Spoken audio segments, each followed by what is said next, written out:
Hey guys, what's up? Right, so coming at you Sunday night, the 11th of March, and I was actually just relaxed, and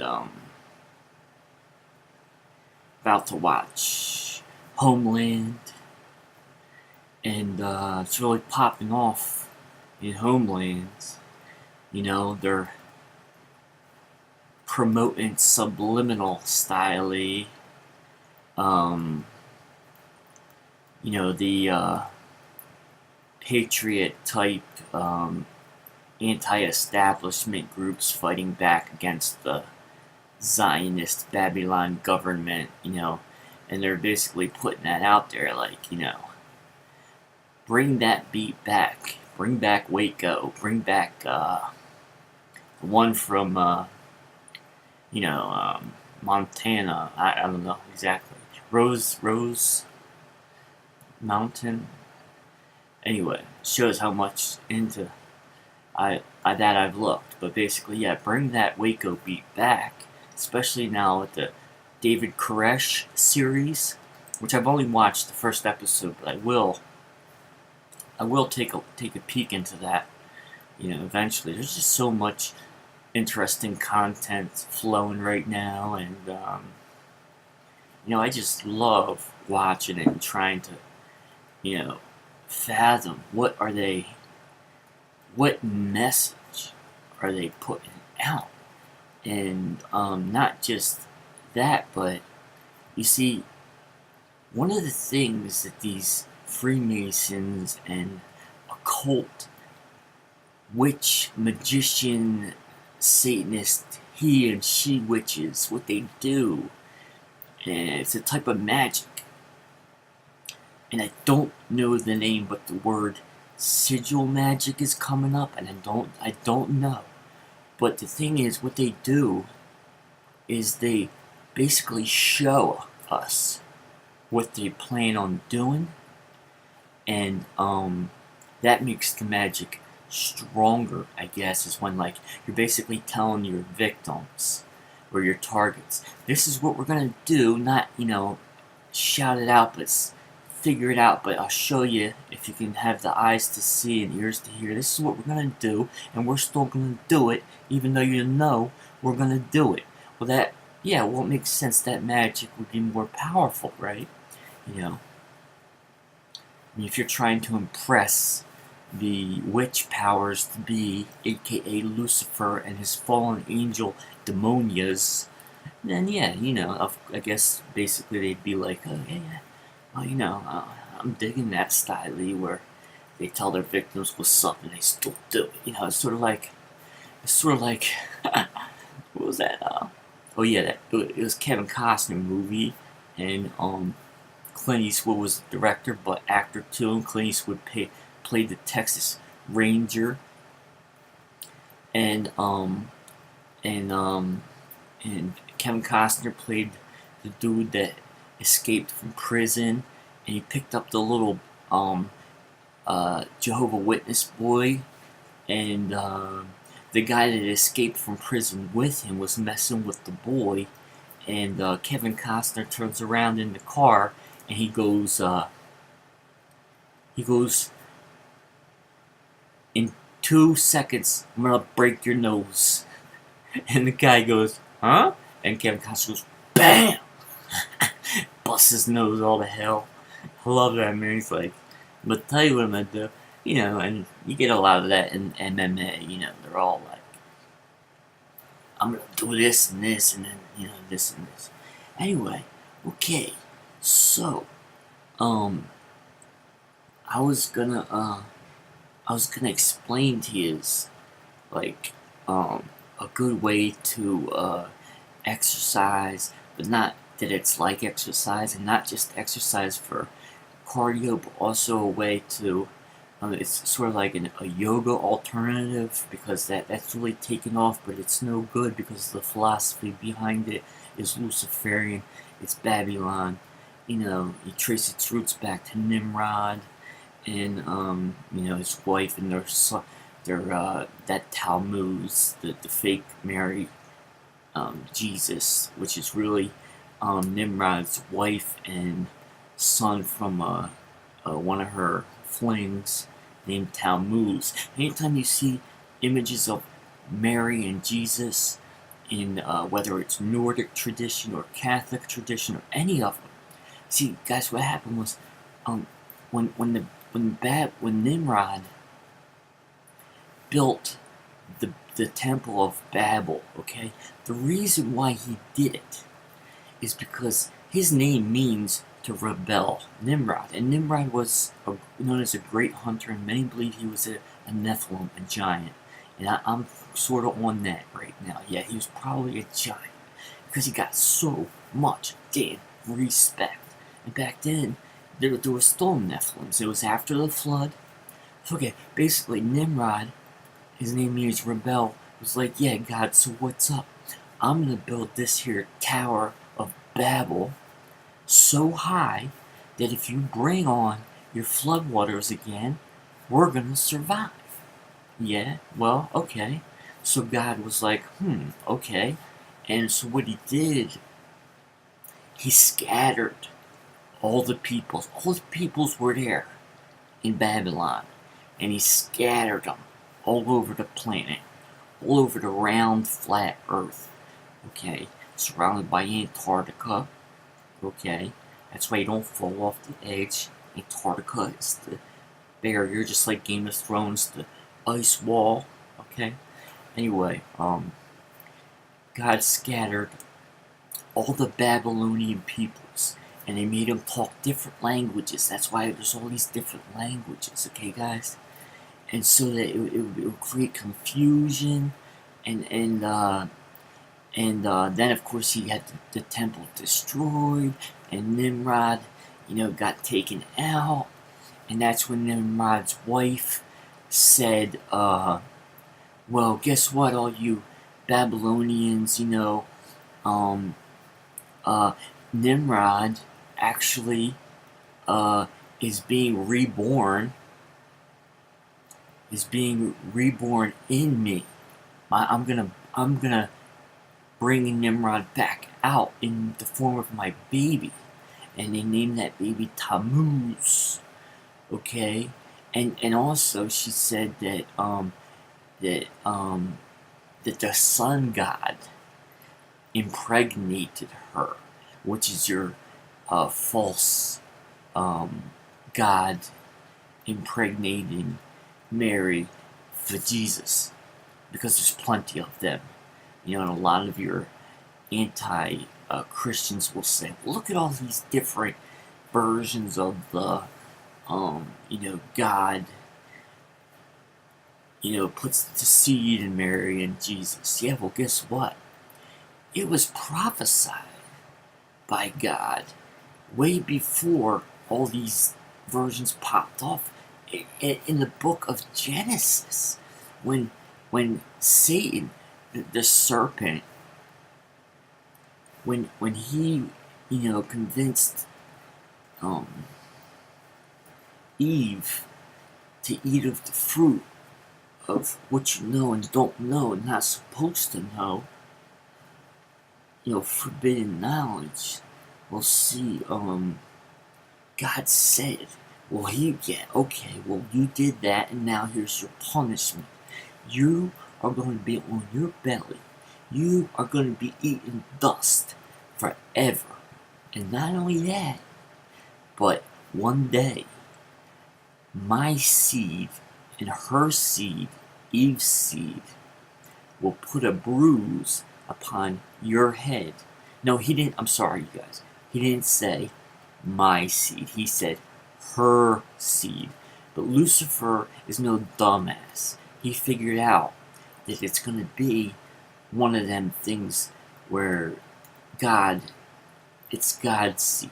So what he did, he took advantage of when Nimrod died and convinced, I can't think of his wife's name, some weird Babylon name, but he convinced her to do that whole story about, that their sun god impregnated her, and that their son was, like a fake Jesus in that sense.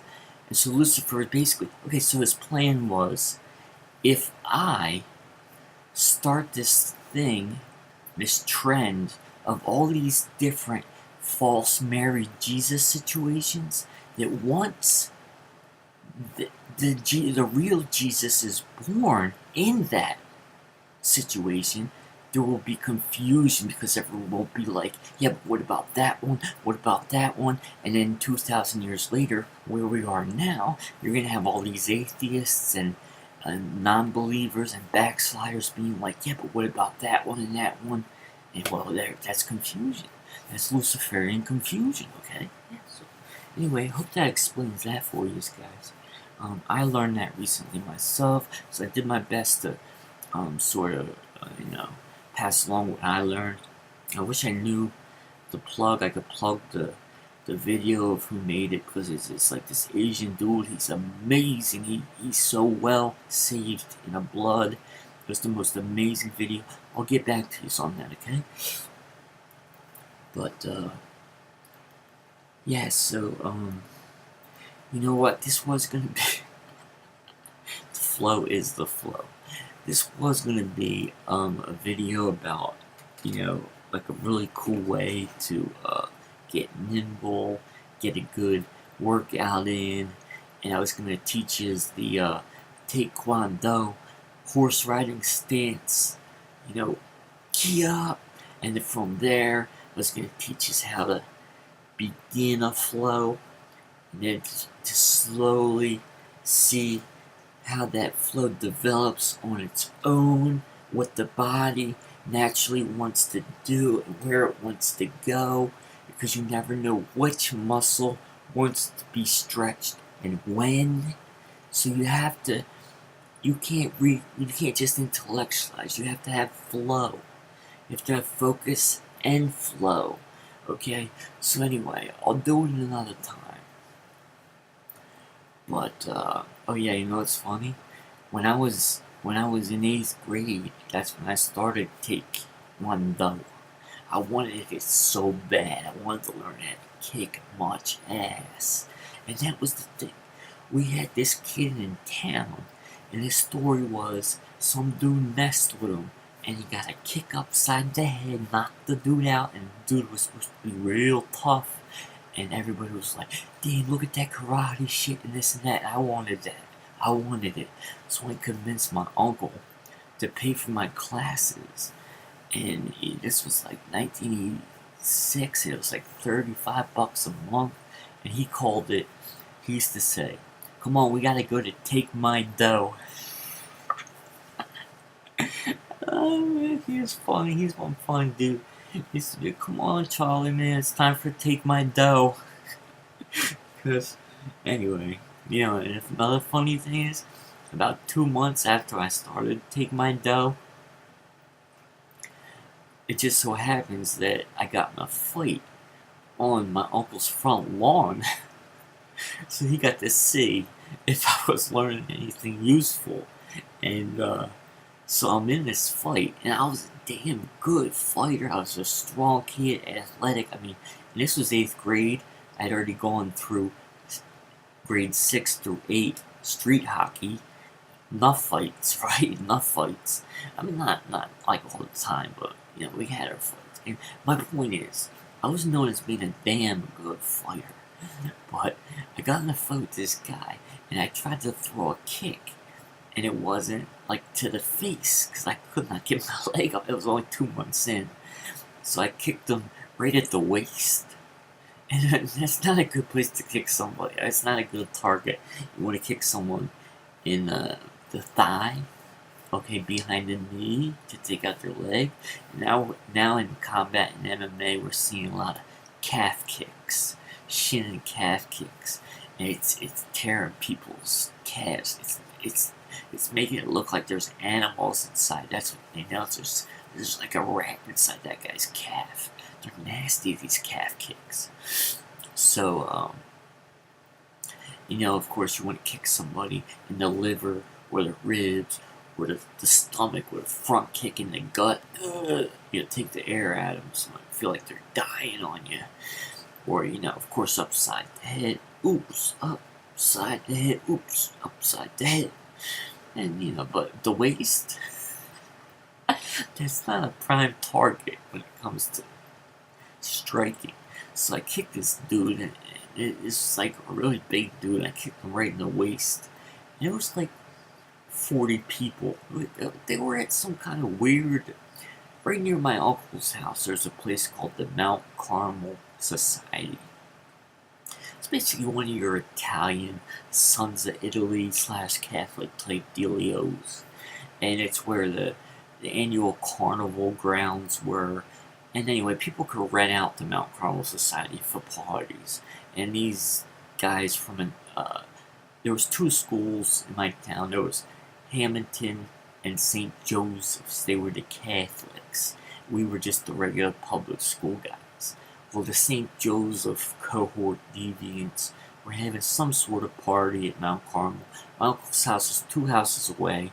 Me and my friend Reggie, some Filipino dude, and I don't know, maybe some kid named Eddie. I don't know. We're walking back, and they're all outside, and they start messing with us. And of course, I'm a prideful kid, real prideful. And I never seen this dude, but he was huge. And I walked up to him, and he was like, I was like, what do you have? And I went up and squeezed his bicep. I was like, you're working with that? I didn't say that, but I said something like, that was my message. You're working with that? We got into it. About 10 minutes later, he followed me. Like I said, 2 doors down. He followed me to my grandma's house / my uncle's house, where I was living in 8th grade. I lived there my entire 8th grade. So I wasn't gonna let him just stomp all over my grandma's yard, right? I had to serve and protect, right? Well, we got into it, and it was a long fight. Usually kids' fights, they last like a couple of minutes. This kept going. We were wrestling around, and he was big, so he was out of breath so fast, but not me. I could go for days and days and days. And so I had him basically at around a 7-minute mark, because he was sitting on me for a while. I was like, oh, I can't get up. And I was like that. Those commercials. I've fallen and I can't get up. Yeah, but I got him because he ran out of gas. And I turned the tides, and we got back to our feet, and I pulled back, and I was like, BAP! Just cracked him. And I remember my friend Reggie was like, damn, I could hear him. He wasn't like, damn. But just imagine like an 8th grade Filipino dude with a South Jersey accent. He was pretty impressed by that. And then as soon as I cracked him, and I had the upper hand, my uncle come storming out, because apparently his neighbor, some old lady named Nettie, she called him and was like, yo, your nephew's fighting. He comes out, and this was so embarrassing, guys. He goes up to the dude, and like I said, there's like the whole St. Joe's school, and he's like, you messing with my nephew? You fucking with my nephew? Or something like that. I'm like, what are you doing? You're gonna ruin my reputation, man. They're gonna be like, your uncle fights your battles. So I basically just walked away. My friend Reggie and maybe Eddie walked with me to the garage, and he stayed. My uncle stayed for like another minute talking to these damn 8th graders from St. Joe. Like, this is my motherfucking grounds, man. This is Salvo territory. You motherfuckers, this and that. I was like, yo, man, what are you doing? You're like an old dude. You're like a freaking counselor, guidance counselor, man. You're gonna ruin my rep. Anyway, no. I don't know. How did I get into that story again? Oh yeah, take my dough. That's right. So, let me check the time. 19 minutes. There you go. There's a 20-minute session for you, alright? And, I'm gonna have my hummus sandwich right now. So, see, that's what I was planning on doing, was eating this. Look at that beautiful organic hummus. Yeah, loaded. Uh-oh. You caught that, man. Now. Oh yeah, baby. Oh yeah. Live and die for this hummus stuff, I'm tell you. This ain't my favorite version. My mom got a big tub. This is the original Hannah Company version. I prefer, it starts with an S. No, sorry. Cedar's Company. And I like their chipotle. But like, she got this big tub, huge, for like $6. And I get these little chipotle things for $3.50. And she's like, man, what are you doing? We're not rich. I'm like, yeah, but you don't understand. It's so good. Anyway, it's still good. This is very good. I live and die for hummus. Anyway, that's it. 20 minutes. Time is up. And I'll get at you with the other stuff later, alright? Take it easy.